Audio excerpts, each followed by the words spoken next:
M உள்ளத்திலே உலகத்தை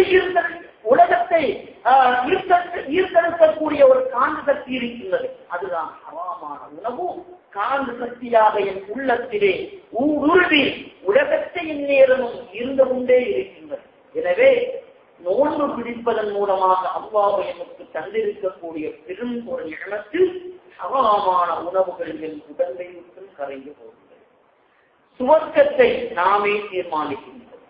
நரகத்தின் கதவுகள் திறக்கப்படுகின்றது. சுவர்க்கத்தை நாமே தீர்மானிக்கின்றோம் என்பதற்கு ஒரு உதாரணத்தை சொல்லுகின்றேன்.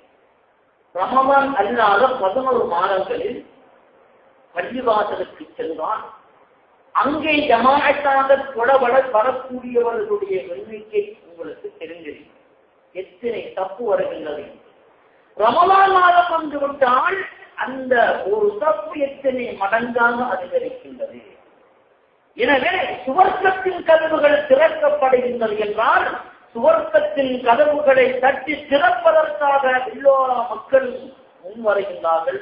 அல்லாஹ்வை 5 நேரமும் ஜமாஅத்துடன் சொல்வதற்காக வேண்டி பள்ளிவாசலில் சமம் இருக்கின்றார். நரகத்தின் கதவுகள் அடைக்கப்படுகின்றது என்றால் ரமலான் மாதம் வந்தவுடன் எங்களுடைய ஒவ்வொருடைய வீட்டிலும் டிவியில் ரமலான் மாதம் வந்தா என்ன செய்வோம்? நரகப்பட்டியை மூடி வைப்போம். நரகப்பட்டியை அப்படி லொக் பண்ணி வைப்போம். டிவி போட என்ன செய்வோம்? போடாத. ஏன்? ரமலான் மாதம் போடாதப்பா. சினிமா பாட்டு ரேடியோல போகும். ரமலான் மாதத்துல காதுக்குள்ள கேட்டுக்கு படுப்பணும். ரமலான் மாதம் வந்தவுடனே மகன் கேட்டாலும் கேட்காத ரமலான் மாதம் சொல்றோம். நரகத்தை யார் கூடுகின்றோம்? நரகத்தை யார் நரகத்தின் கதவுகளை யார் அடைத்து விடுகின்றோம்? நாம் தான் அடைத்து விடுகின்றோம். எனவே நரகத்தையும் சுவர்க்கத்தையும் தீர்மானிப்பது மனிதனுடைய அமல்.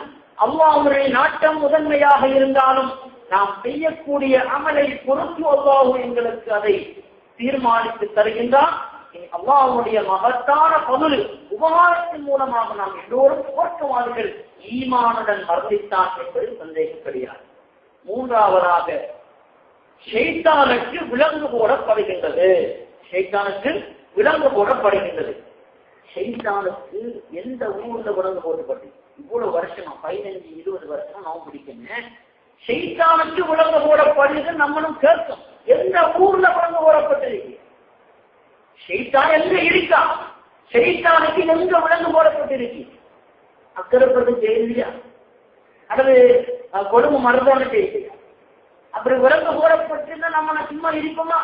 ஹஜ்ஜுக்கு செலவழிச்சு போறோமா அந்த காலை சுருக்கி அவனை கொள்ளத்தான் போவோம். ஏன்? அவனை கொண்டா பின்ன கருத்து இல்லையே நமக்கு. நம்ம யாரும் வாங்க செய்ய மாட்டோமே. ஷைத்தானுக்கு விலங்கு போடப்படுகின்றது என்றால் என்ன? ஒவ்வொரு மனிதனும் தன் நஃப்சுல் அம்மாரா கெட்ட ஆத்மாவுக்கு விலங்கு போடுகின்றான். ஒவ்வொரு மனிதனும் தன் ஆத்மாவை கட்டுப்படுத்தி மலக்குமார்கள் இருக்கக்கூடிய சமம் மலக்குமார்கள் உண்ணாமல் உறங்காமல் பிடித்திருந்து அல்லாஹ்வை வணங்குவதை போன்று ஒவ்வொரு மனிதனும் வணக்கத்தில் ஈடுபட தயாராகின்றான். நஃப்சுல் அம்மாராவுக்கு ஒரு விலங்கை மாற்றுகின்றான். ஸல்லல்லாஹு அலைஹி வஸல்லம் அவர்கள் சொன்ன பொன்மொழியினுடைய விளக்கம் இங்கே இருக்கின்றது. சிந்திக்க வேண்டும். எனவே ஹராமான உணவு எம் உடம்பை விட்டும் கரைந்து செல்வதற்கு ஒரு காரணமாக அல்லாஹ் எங்களுக்கு தந்திருக்கின்றார். இந்த ரமலானுடைய மாதத்தை அல்லாஹ் 3ஆக பிரித்திருக்கின்றார். எல்லோருக்கும் தெரிந்தது ரஹமத்தினுடைய 10, மதுகரத்தினுடைய 10, நரக விடுதலை கிடைக்கின்ற 10. நரக விடுதலை எப்போது கிடைக்கும்? அல்லாஹ்வுடைய அருளும் பாவத்துக்கான பிழை பொறுப்பும் கிடைத்தால்தான் நரக விடுதலை நமக்கு கிடைக்கும். முதலாவது 10 அல்லாஹ் ஏன் ரஹமத்துடைய 10ஆக வைத்திருக்கின்றான்? நரக விடுதலைய 10ஆக அல்லாஹ் வைத்திருக்கிறாமே. ஆனால் பிழை பொறுப்பு அல்லாஹ்விடத்தில் பாவ மன்னிப்பு கேட்கின்ற 10ஆக வைத்திருக்கிறாமே. முதலாவது 10 ரஹமத்துடைய 10ஆகவும், 2வது 10 மக்ஃபிரத்துடைய 10ஆகவும், 3வது 10 நரக விடுதலைக்குரிய 10ஆகவும் அல்லாஹ் ஆக்கி வைத்தான். ஒவ்வொன்றுக்கும் ஒவ்வொரு அணுகுமுறை இருக்கின்றது. முதலாவதாக அருள் கிடைக்க வேண்டும். அருள் கிடைத்தால்தான் அல்லாஹ்விடத்தில் பிழை பொறுக்க தேட வேண்டும் என்கின்ற சிந்தனை உண்டாகும்.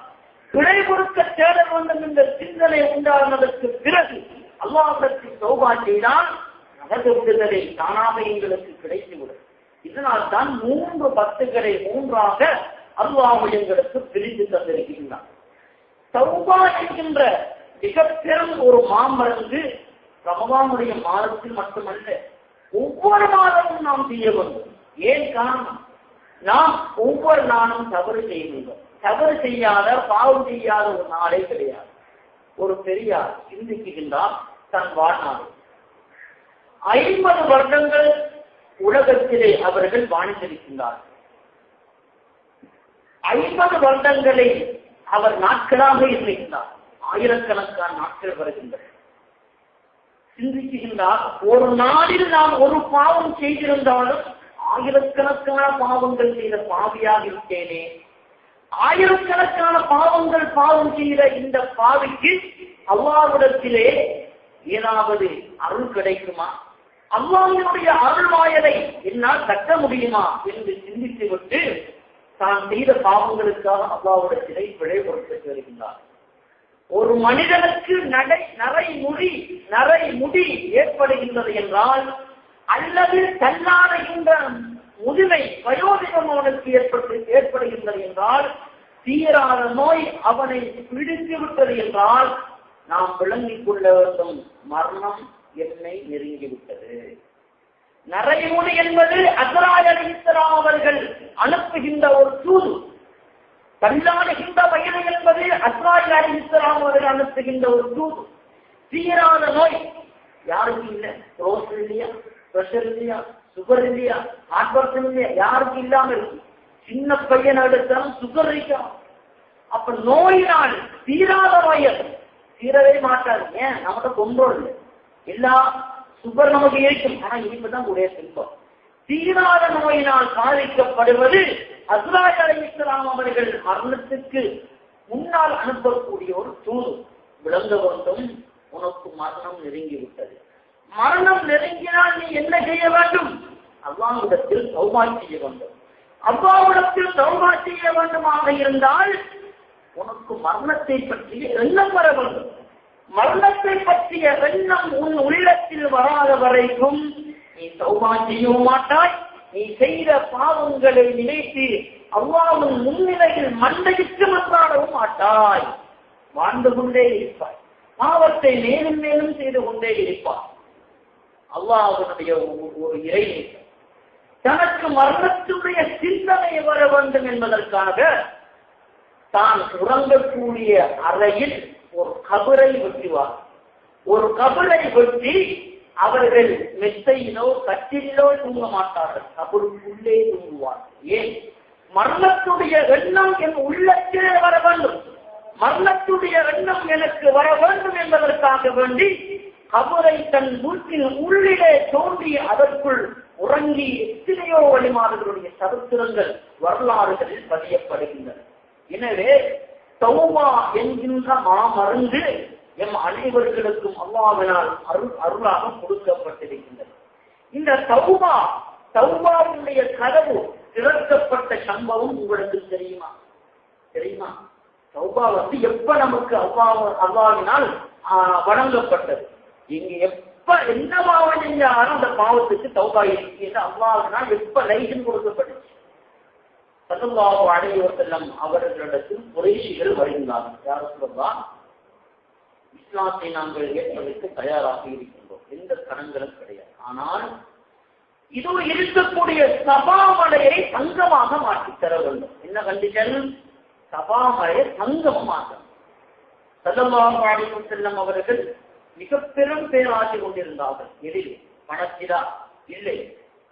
குறைஷி காவிரிகள் இஸ்லாத்தை தழுவ வேண்டும், குறைஷி காவிரிகள் முஸ்லிம்களாக மாற வேண்டும், ஈமானிய ஜோதி அவர்களுடைய உள்ளத்தில் ஏற்றப்பட வேண்டும் என்பதில் ஸல்லல்லாஹு அலைஹி வஸல்லம் அவர்கள் மிக பெரும் பேராட்சி கொண்டிருந்தார்கள். அதனால் ஸல்லல்லாஹு அலைஹி வஸல்லம் அவர்களிடத்தில் குறைஷி காவிரிகள் இந்த விடயத்தை கேட்ட போதே 2 கரங்களையும் அல்லாஹ்விடத்தில் பிரார்த்திப்பதற்காக உயர்த்த ஆரம்பித்து விட்டார்.